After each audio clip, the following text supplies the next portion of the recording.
안녕하십니까. 김민석의 주간 안보 브리핑 말씀드리겠습니다. 오늘은 중국 우한에서 발생한 신종 코로나 바이러스 폐렴 사태에 의해서 우리 한반도 안보 문제에 많은 영향을 주고 있다 하는 점을 말씀드리겠습니다.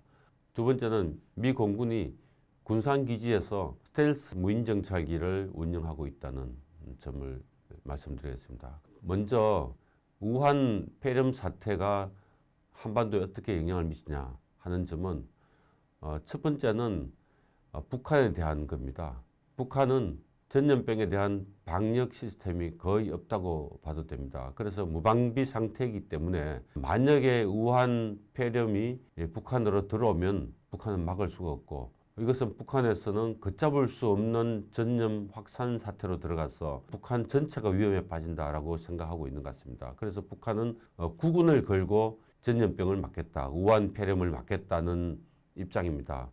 그런 과정에서 북한은 북중 국경을 닫았습니다. 지난주에 닫았는데요. 닫다 보니까 여러 가지 또 문제가 또 터집니다. 첫 번째는 북한의 밀무역이 안 되는 겁니다. 그에 따라서 북한의 달러 공급이 안 된다는 점입니다. 두 번째는 북한 민생에 필요한 물자를 도입을 못하는 겁니다. 이런 점들 때문에 북한은 정부 운영도 어렵고 민생도 매우 어렵게 될 것이다 라는 점인데요. 북한의 이 달러 문제는 지난번에도 한번 말씀드렸는데, 북한에선 2018년도에 25억에서 58억 달러 정도가 있다고 했고요. 올해 말이나 내년 중반쯤 되면은 북한의 달러는 전부 다 고갈이 된다는 점입니다. 그렇게 되면 북한은 정부에 필요한, 또 군에서 필요한 꼭 필요한 물자 도입이 안 되는 겁니다. 김정은이가 북한 군 또는 당 간부들에게 나눠주는 선물도 못 주게 됩니다. 그렇게 되면 김정은의 리더십이 매우 떨어지겠죠. 또한 민생에, 북한의 장마당에 필요한 물자 공급도 안 되기 때문에 북한에서 김정은의 어떤 위상이 매우 떨어질 것이고, 이것은 북한 체제 위험으로도 갈 수 있다 이렇게 보고 있습니다. 지금 북한은 동계훈련 중인데, 이 동계훈련에 필요한 석유, 기름이 필요한데 지금 당장 비축해 놓은 것은 다 썼고요. 전략 비축물자도 이미 다 썼다고 합니다. 그래서 남은 것은 전시 비축물자에 있는 기름인데, 이번 동계훈련 때 이 기름을 써야 되는 수밖에 없는 상황인데, 이 기름은 전시 비축물자는 김정은의 허가가 있어야 쓴다고 합니다. 그렇지만 동계훈련, 지금부터 이제 기동훈련이 시작되는데 여기에서 기름이 없어서 고민에 있다고 탈북하신 분들 말씀에서 나왔습니다. 이런 상태여서 북한 여러 가지로 이번 우한 사태가 북한의 발목을 잡고 있다는 점입니다. 우한 사태가 또 한 가지 이제 남북 문제에도 영향을 주고 있는데, 문재인 대통령이 1월 14일 날 기자회견을 하면서 남북 관계 속도전을 한다고 했습니다. 그래서 그 일환으로 북한 관광을 개별적으로 하는 개별 관광을 추진하겠다. 그리고 이 돈 결제는 제3국 은행을 통해서 하겠다고 했습니다. 그런데 이 문제가 생긴 것은 북중 국경이 막혀져 있지 않습니까? 그런 상황에서 중국을 통해서 북한으로 들어갈 수 없는 겁니다. 그렇게 되면 개별 관광은 불가능해지죠.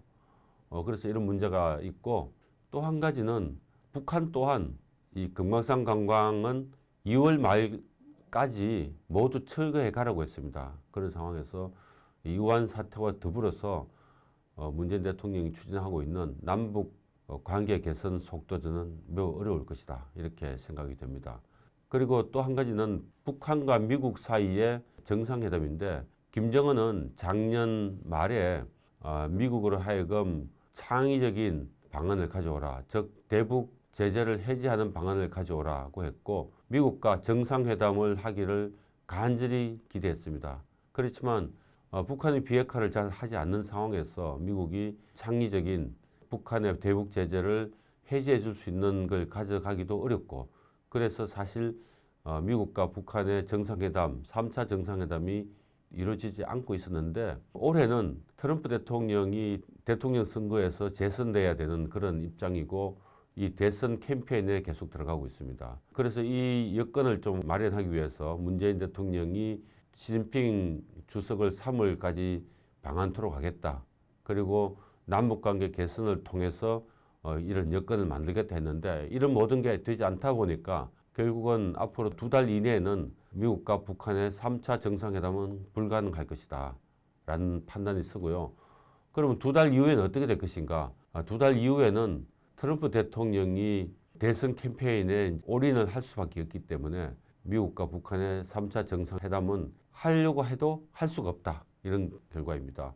그러면 북미 정상회담도 어렵게 되고 북한의 대북 제재는 계속되고 남북 관계 개선도 어렵게 되고 그럼 이런 상황에서 북한은 정말로 경제는 더욱 어렵게 되는 것이죠. 그 결과는 2가지 문제가 생기게 됐는데 그 한 가지가 북한은 계속 핵무기를 만들고 있기 때문에 올해 말이 되면 이제는 비핵화를 하려고 해도 할 수 없는 그런 상태가 될 것이다.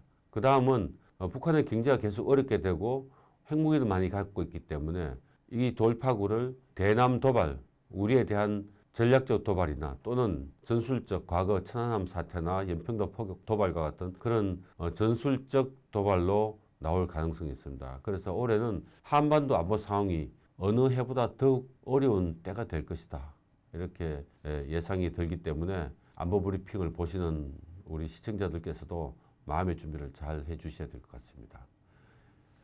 다음 말씀드릴 것은 미 공군이 군산 기지에 RQ-170이라고 하는 스텔스 무인 정찰기를 들여와서 운영하고 있다는 내용입니다. 이 RQ-170은 센티넬이라고도 하는데 북한 상공에 언제든지 들어가서 북한의 핵실험 상황이라든지 준비 상황, 그리고 미사일 발사 준비 상황, 그리고 김정은의 동선 이런 것들을 다 파악할 수 있다고 합니다. 이 센티넬이 북한 상공에 들어가도 북한에선 레이더에 잡히지 않기 때문에 전혀 알 수가 없다.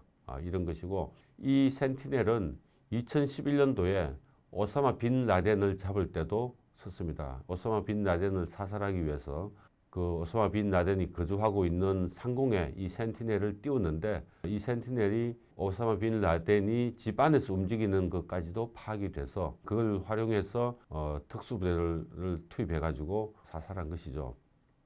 2009년도에 미 공군이 한반도에 들어와서 몇 달 동안 시험한 적이 있습니다. 이 실험할 때 그때 제가 국방부 출입기자였는데 제가 우연하게도 이걸 파악해서 기사를 쓴 적이 있고 최근에 이게 왜 다시 거론이 되는가 하면 미국의 기자가 이것에 대해서 미 정부에다가 공식적으로 정보 공개 신청을 했는데 미 정부에서 이걸 확인해 준 것입니다. 이 RQ-170은 길이가 약 20m쯤인데요. 꽤 고공에서 떠서 북한을 샅샅이 들여다볼 수 있기 때문에 앞으로 북한이 도발할 경우에 미국의 북한에 대한 강력한 경고일 수도 있다. 그리고 이런 한반도 안보 상황에서 긴유하게 활용할 수도 있다고 보고요. 트럼프 대통령 입장에서는 대선 기간 중에 김정은이가 도발할 경우에는 입장이 난처해질 수 있기 때문에 만약에 도발하면 강력하게 응징하겠다라고 하는 의지를 또 보여주는 한 일환으로도 볼 수 있겠습니다. 그랬기 때문에 미 국방부에서 센티넬을 군산기지에 운영하고 있다는 점을 확인해 준 것이죠. 이런 것은 전부 다 북한이 도발하지 않도록 하고 북한이 비핵화, 핵무기를 포기하도록 유도하는 데 많은 도움이 될 것 같습니다. 오늘 이 주간 안보 브리핑은 이걸로 마치겠습니다. 좋은 주말 되십시오.